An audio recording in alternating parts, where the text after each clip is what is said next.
Good morning, everyone. The time now is 6:22. This is a look over Albuquerque, taking a look from our Sandia cam. We're at 66 degrees right here in the metro area. Now, the big stories of the day are going to surround. We do have a heat advisory that will be popping up towards the southeast corner of the state, mainly the plains, and then the afternoon thunderstorms will be a factor, mainly towards that northwest corner of the state. And then we do have a risk of some burn scar flooding as well.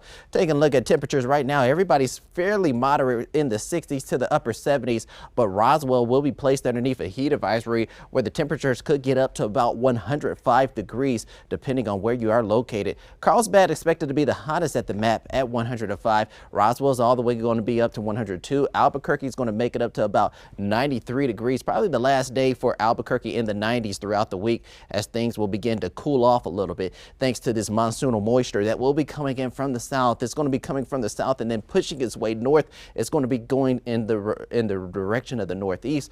That's one of the reasons why we'll see the Four Corners area get hit with a little bit of rain this afternoon. This is about the 5 o'clock hour today, and you can begin to see some of those storms are pushing their way into Colorado after hitting the Four Corners area, and then they're going to move out, possibly die out overnight. Notice there's another round of storms that will be moving through here, headed in the direction of Silver City as well as Reserve, as that will be around 9 o'clock, possibly in the overnight hours. Now, the excessive rain risk will come down from the Four Corners all the way down to the southwest portion of the state, and then we will see another round of storms tomorrow. Those storms begin to shift a little bit to the west. Areas such as Santa Fe as well as Albuquerque could possibly get hit, and that rain could last overnight. And take a look at how this excessive rain risk expands just a little bit because of that shift to the west. Now, going through our zones, you can take a look at the northeast corner. Farmington expected a little rain. We talked about that just earlier, just a few seconds ago. It's going to be some rain for them in the forecast for today and tomorrow, as they're going to make it up to a high of 86 today. Meanwhile, in Silver City, they're going to be about 88 degrees. They could see some rain later tonight. They're going to have a real good storm chance on Monday, and the rain could possibly stick around throughout the week. Meanwhile, Roswell's, they've been at 100-degree temperatures 13 days in a row. It looks like they're going to make it to about 15 days, with Saturday and Sunday both expected to be in the triple digits. They do have some rain chances on the way, possibly around Tuesday. That could cool them off just a little bit.